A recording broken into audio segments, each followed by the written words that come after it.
Hello friends, now from today onward we shall start the first chapter of 11th standard chemistry. We will start structure of atom. We also call it atomic structure. Structure of atom or atomic structure.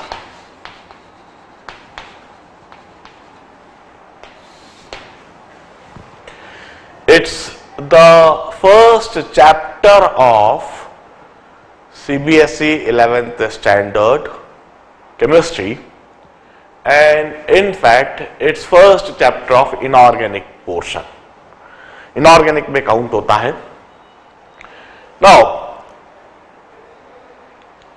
it all started with a question that how the matter is composed of. Any matter, if we talk about this chalk, if we talk about this board, if we talk about water or air all around us, these are matter. This matter exists in different physical state. This chalk is a solid, water is a liquid, and air all around us is a gas. This board is a solid. How this matter is composed of? If we keep on breaking this chalk into smaller particles, smaller and smaller particle, further smaller particle, then what would be the smallest particle look like? What is the smallest unit of any matter? It all started with this question. Dalton for the first time suggested a theory regarding composition of matter. How any matter is composed of, regarding this, Dalton suggested that the smallest unit of matter is called atom. Atom is the smallest unit of matter. If we keep on breaking this chalk into a smaller particle, smaller and smaller particle, then the smallest particle, that a unit particle, it would be called an atom. He said that atom can't be further divided. Atom is the smallest particle. There is nothing smaller than atom. It's indivisible. No further smaller particle would exist. Atom ही सबसे छोटा particle होता है. Atom से ही कोई मिलाकर सारे जो मैटर है, सारे जो पदार्थ है, वो एटम से बने हुए.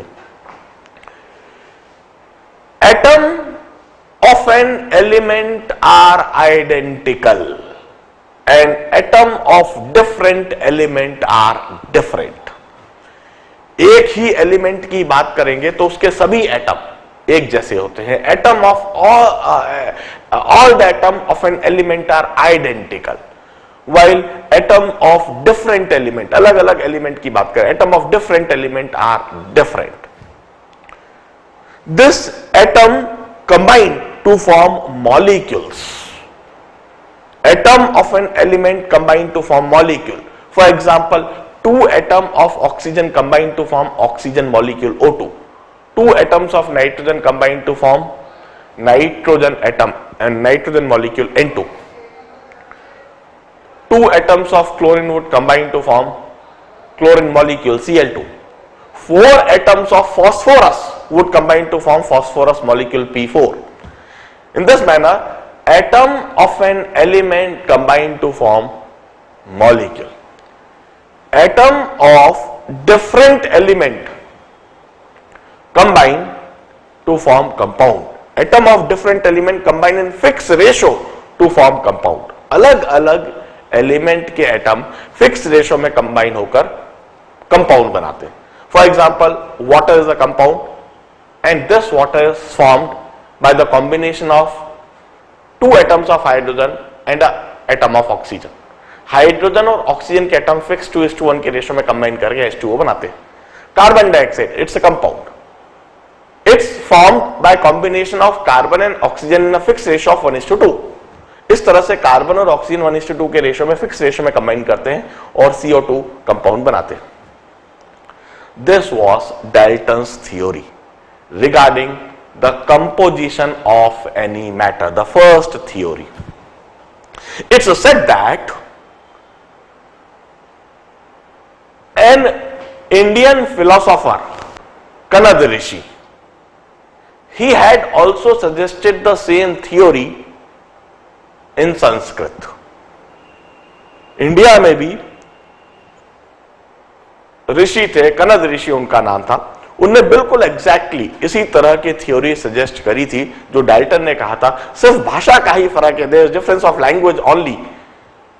The postulates, all the concept are identical. Kanad ऋषि ने यह कहा था किसी भी पदार्थ की सबसे छोटी इकाई परमाणु है. किसी भी पदार्थ की सबसे छोटी इकाई परमाणु है. यह बिल्कुल वही बात है. The smallest unit of matter is atom. परमाणु अविभाजित है. Atom can not be further divided. Kanad ऋषि ने एटम को परमाणु कहा था और कहा था एटम ही सबसे छोटा पार्टिकल है, एटम से छोटा कुछ नहीं, एटम को फर्दर डिवाइड नहीं कर सकते. परमाणु मिलकर अणु बनाते हैं. ये बिल्कुल वही बात है. Atom combine to form molecules. एक ही पदार्थ के सभी परमाणु एक समान होंगे, अलग अलग पदार्थ के सभी परमाणु अलग अलग होंगे. Atom of an element are identical and atom of different element are different. They are different in their physical and chemical properties. They are different in their look and appearance. This was Dalton's theory, or the theory suggested by Kanad Rishi. Although कनद ऋषि को कभी भी कोई recognition, कभी भी कोई credit नहीं मिला है. It's just because there is no solid proof that he had really suggested this theory. ऐसा कोई ठोस प्रमाण नहीं है जिससे ये बिल्कुल साबित हो सके कि वाकई में कनद ऋषि ही थे और कनद ऋषि ने ही यह कहा है. लिखा हुआ मिलता है संस्कृत में, मगर किसने लिखा है यह नहीं पता. एक अंदाजे से बताया गया कि ये as per time and as per the place probably it must have been written by Kanad ऋषि. Anyway, that's not a point कि किसने लिखा किसने नहीं लिखा, किसको क्रेडिट मिला. बट डाल्टन की यह थ्योरी, कनद ऋषि की यह थ्योरी, यह फेल हो गई. फेल होने की खास वजह, जो डाल्टन ने कहा atom is a smallest unit of matter, यह गलत साबित हो गया. एटम से भी छोटे पार्टिकल डिस्कवर हुए, एटम के अंदर ही डिस्कवर हुए. Atom can't be further divided. Atom को फर्दर डिवाइड करके भी दिखा दिया गया. और इस पूरे चैप्टर में हम वही चीज समझेंगे कि यह जो एटम है यह एग्जैक्टली कैसा है, किस तरह का है, how the atom took its structure. हम कैसे एटम को कंसेप्चुअलाइज करते हैं. अब let me make one thing very much clear. ये जो एटम है यह इतना छोटा पार्टिकल है, इतना छोटा पार्टिकल है, आज तक इसे देखा नहीं जा सका है और न ही शायद कभी भविष्य में इसको देखा जा सकेगा. Let me make this thing very much clear. Atom is such a small particle, its had always remained invisible and neither in future you would be able to see it. Whatever we are studying in this chapter, it's all conceptualization based on experimentation and their results. We had conducted, scientists had conducted lot of experimentation, and based on the results of those experimentation we had drawn few conclusions, and based on those conclusions we had tried to picturize, we had tried to imagine how atom would look like. ये इतना छोटा जो particle है किस तरह का दिखता होगा, यह हमने इमेजिन करने का प्रयास करा है. Now, the first breakthrough in this chapter was made by Sir J.J. Thomson. When he discovered electron through his cathode ray tube experiment, through his cathode rays. जो सबसे पहला कंट्रीब्यूशन है इस चैप्टर में वह सर जे थॉमसन के द्वारा दिया गया है। सर जे थॉमसन ने कैथोड रे ट्यूब बनाई थी। उस कैथोड रे ट्यूब में कैथोड रेस डिस्कवर करी और उन कैथोड रेस के माध्यम से उसने इलेक्ट्रॉन की एग्जिस्टेंस को प्रूव कर दिया और यह बात प्रूव कर दिया कि यह इलेक्ट्रॉन एटम के अंदर है, एटम से काफी छोटे पार्टिकल है और एटम के अंदर से ही यह बाहर आ रहे हैं। Now what was the driving force?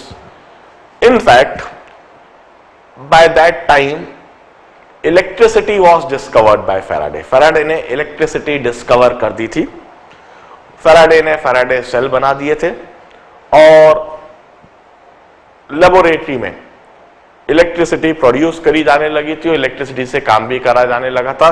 Electric spark उस समय तक ऑलरेडी डिस्कवर हो चुका था। पॉजिटिव नेगेटिव रॉड और पॉजिटिव नेगेटिव रॉड को टच करने पर एक इलेक्ट्रिक स्पार्क होता है, एक चिंगारी निकलती है, उसके साथ में एक थोड़ी आवाज भी होती है। इस तरह की चीज उस समय पर डिस्कवर हो चुकी थी। Faraday had already discovered electricity by that time. और उस समय भाई आसमान में बिजली का चमकना, बादलों का गरजना, बारिश के मौसम में एक बहुत भयानक एनवायरनमेंट कई बार बन जाना। कई बार तो एनवायरनमेंट बड़ा ही सुंदर, बड़ा ही प्लेजेंट हो जाता है, मगर कई बार बिजली इतनी भयानक तरीके से चमकती है कि बच्चों को डरा देती है। कई बार बादल इस तरह से गरजते हैं कि डर लगने लगता है कि क्या हो रहा है।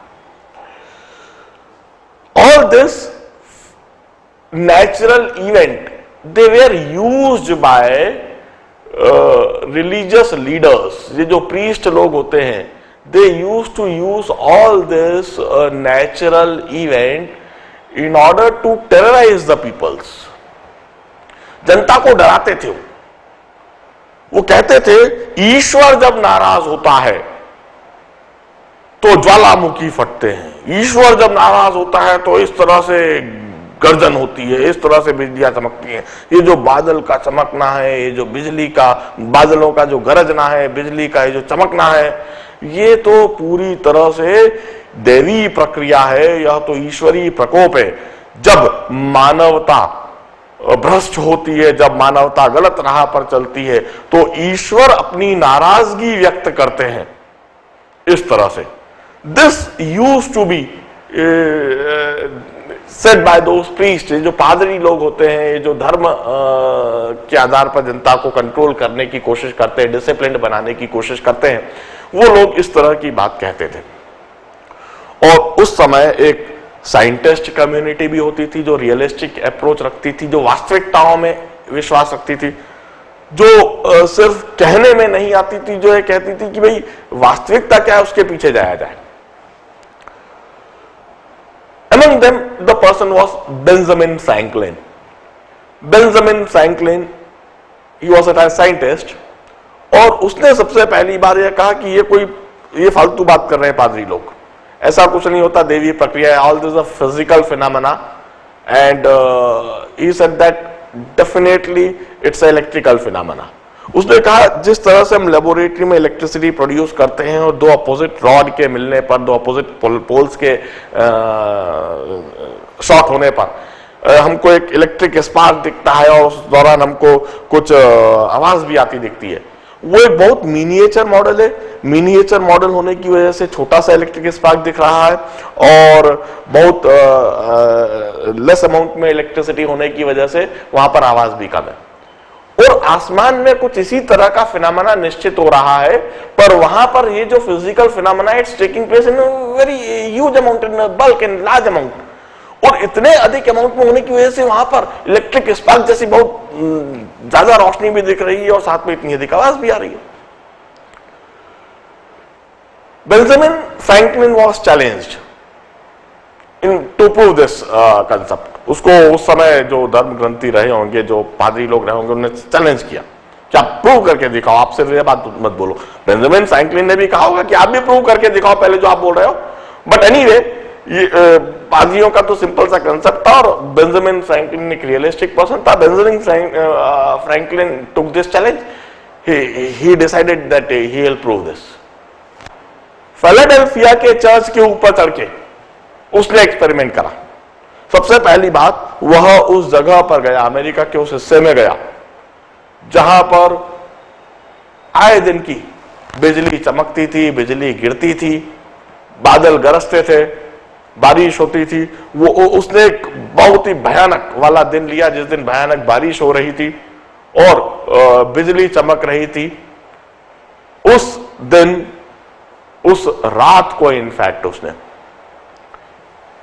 पतंग बनाई, मेटल लगी हुई पतंग, और उसकी डोर के साथ में उसने वायर या उसके जो थ्रेड था उसको गीला रखा, उसके साथ में वायर रखा, मेड इट कंडक्टिंग, और उसने उस पतंग को ऊंचाई तक उड़ाया, इतनी ऊंचाई तक उड़ाया कि वह पतंग बादलों के करीब जाए जहां पर यह फिनोमेना होता है।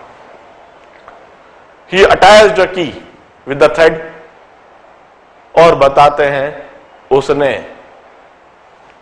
बिजली चमकने के दौरान, जब बादल मिलते हैं और बिजली चमकती है, बादल गरजते हैं, उस दौरान एक झटका भी खाया और अपनी उस की के द्वारा एक सायरन को बजाकर भी दिखाया। And with that experiment he demonstrated, बादलों में ऊपर जब बिजली के चमकने के दौरान, उनके गरजने के दौरान, it's a physical phenomena, it's a electrical phenomena, two oppositely charged cloud, ये आपस में मिल रहे हैं और इस दौरान इलेक्ट्रिसिटी प्रोड्यूस हो रही है और इलेक्ट्रिसिटी की वजह से ही यह फिनोमेना हो रहा है। और he really proved that it's a physical phenomena, it's a electrical phenomena, and that was really a turning point in the history of this science, in the history of physics। हमारा electricity chapter में तो ये बहुत बड़ा turning point बना, और यहीं से फिर आगे ढेर सारे एक्सपेरिमेंट और ढेर सारी डिस्कवरीज हुई। एनीवे, इस एक्सपेरिमेंट पर भी काफी सारे विवाद हैं। इनफैक्ट लॉट ऑफ, आप डिस्कवरी चैनल पर देखेंगे और आप यूट्यूब पर कभी देखेंगे, then you will really find, एक जगह तो बिल्कुल साफ कहा गया है कि शायद बेंजामिन फ्रैंकलिन ने एक्सपेरिमेंट करा ही नहीं है। एंड उन्हें जो कहा कि क्यों नहीं करा, उन्होंने कहा कि यदि ऐसा एक्सपेरिमेंट बेंजामिन फ्रैंकलिन करता तो वो स्वयं मर जाता। इट्स जस्ट बिकॉज कि द लॉजिक इज कि बादल गरजने के दौरान, बिजली चमकने के दौरान, the amount of electricity that is released, उसमें जितनी एनर्जी होती है उतनी एनर्जी यदि नीचे ट्रेवल कर जाए और यदि उतनी एनर्जी का झटका किसी इंसान को लग जाए तो वो जीवित तो बच ही नहीं सकता, ऑन स्पॉट मरेगा। भाई, जब आसमान से बिजली गिरती है, we used to put lightning conductor on the top of the buildings. यदि वो लाइटनिंग कंडक्टर नहीं लगा हुआ हो और आसमान से गिरने वाली बिजली किसी इंसान पर गिर जाए तो वहीं का वहीं ऑन स्पॉट मर जाता है। मगर बेंजामिन फ्रैंकलिन कहता है उसने सिर्फ झटका खाया। तो कई लोग इस बात को मानते नहीं है कि भाई यदि आपको झटका लगता तो आप शायद जीवित नहीं बचते, आप निपट चुके होते। Anyway, let's not fight over this also. हो सकता है there must be some reality in this experiment, क्योंकि आगे ये बात सॉलिड तरीके से प्रूव हुई कि हाँ, वाकई में जो आसमान में होता है वो एक फिजिकल इवेंट ही है, वह एक इलेक्ट्रिकल इवेंट ही है। और इसे आप देवी प्रक्रिया मान ले, जनता को डराने के लिए इस्तेमाल जरूर कर ले, ये बात ठीक है, we don't object over it, but definitely it's a physical phenomena. अब फिर पादरियों की एक अलग बात चालू होगी कि ठीक है, यदि यह फिजिकल इवेंट है, यदि यह एक इलेक्ट्रिकल इवेंट है, तो आप इसे करके दिखाओ, आप इसे लेबोरेटरी में करके दिखाओ। जिस तरीके से आसमान में बिजली चमकती है, जिस तरह से बादल आसमान में गरजते हैं, क्या ऐसा इवेंट, क्या ऐसा फिनोमेना लेबोरेटरी में करवाया जा सकता है। And this challenge was taken up by sir J Thomson. Sir J Thomson ने बस एग्जैक्टली काम इसी लाइन पर करना चालू करा। शायद जे थॉमसन का कोशिश यही रही होगी कि यदि बादलों का गरजना, बिजली का चमकना एक फिजिकल फिनोमेना है, तो जो फिजिकल कंडीशंस, जो फिजिकल एनवायरनमेंट आसमान में ऊंचाइयों पर है, जो 2-4 किलोमीटर की ऊंचाई पर है, वैसा ही कुछ एनवायरनमेंट, वैसा ही कुछ कंडीशंस को लेबोरेटरी में बनाई जाए और वैसी ही कंडीशंस को लेबोरेटरी में बनाकर क्यों ना वह फिनोमेना को लेबोरेटरी में करवा कर दिखाया जाए और इन प्रीस्ट लोगों को, इन पादरियों को जवाब दिया जाए कि यदि यह ईश्वरीय प्रक्रिया है, यदि यह ईश्वरीय प्रकोप है, तो मैं भी ईश्वर हुआ, मैं भी इस चीज को लेबोरेटरी में करके दिखा सकता हूं, मुझे भी ईश्वर का सम्मान मिले। सर जे थॉमसन ने सबसे पहली बार शायद यही बात सोची और वह एक्सपेरिमेंट करा। नाउ व्हाट, उसने सबसे पहले क्या क्या सोचा? जैसे जैसे हम हाइट पर जाते हैं, जैसे जैसे हम ऊंचाई पर जाते हैं, सबसे पहले प्रेशर कम होता जाता है। अर्थ सरफेस पर pressure is 1 atmosphere. As we go above, this pressure decreases and उसने एक इमेजिन करने की कोशिश करी होगी कितना प्रेशर है, वो प्रेशर को कम करता गया होगा। Beside it, we do not have on earth surface, near earth surface we have gases like oxygen, nitrogen, carbon dioxide, but as we go above the height, this oxygen and nitrogen, their density, their amount decreases. carbon dioxide तो बिल्कुल ही गायब ही हो जाती है। Height पर we find gases like hydrogen, helium। Hydrogen और helium जैसी gases होती है, इनर्ट गैसेस होती है ऊंचाई पर। He thought that ये जो बादल है, जब यह गरज रहे हैं तो अपोजिटली चार्ज्ड होंगे और अपोजिटली चार्ज रहते हुए इसमें ह्यूज पोटेंशियल डिफरेंस रहता होगा। ह्यूज पोटेंशियल डिफरेंस के साथ जब ये एक दूसरे के करीब आते होंगे, उस दौरान short circuit sort of phenomena होता होगा और उस दौरान यह लाइटनिंग फिनोमेना एंड इस तरह का फिनोमेना बनता होगा। एग्जैक्टली कुछ इसी तरह का एनवायरनमेंट उसने लेबोरेटरी के अंदर सिमुलेट करा। He took a tube,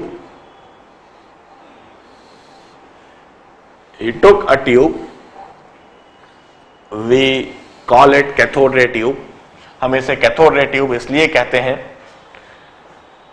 क्योंकि इसके अंदर हम रेस को डिस्कवर करेंगे, उन रेस को हम कैथोड रेस नाम देंगे। इस ट्यूब के अंदर he kept 2 rods at a separation, 2 metal rod separation पर रखी। At that time he kept a separation of nearly 1 meter। यह जो ट्यूब है लगभग 1 मीटर की ट्यूब थी। And he connected both this rod with a DC battery and he applied huge potential across the 2 rods। यह जो tube थी, इस आउटलेट को उसने सक्शन पंप से कनेक्ट कर दिया he connected here suction pump. This suction pump would suck all the air, it would withdraw all the air, maximum amount of air from the tube. First of all, he filled the tube with gas like helium.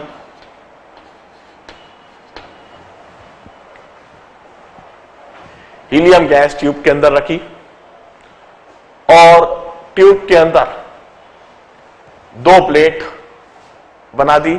एक plate पर उसने negative polarity से connect कर दिया, मतलब उसको negative potential दे दिया। बैटरी के नेगेटिव पोलैरिटी से कनेक्ट करा, नेगेटिव पोटेंशियल दिया, और सामने अपोजिट प्लेट को उसने पॉजिटिव पोलैरिटी से कनेक्ट करा, इसको पॉजिटिव पोटेंशियल दे दिया। This negative terminal we call it cathode. Battery का है जो नेगेटिव टर्मिनल, इसको हम कैथोड कहते हैं। बैटरी के नेगेटिव टर्मिनल से जिस प्लेट को हमने कनेक्ट करा है वह भी नेगेटिव पोटेंशियल पर आ जाएगा। यह नेगेटिव टर्मिनल ढेर सारे इलेक्ट्रॉन, ढेर सारे नेगेटिव चार्ज पार्टिकल इधर पुश कर देगा, और यह जो इलेक्ट्रोड है वी कॉल इट कैथोड।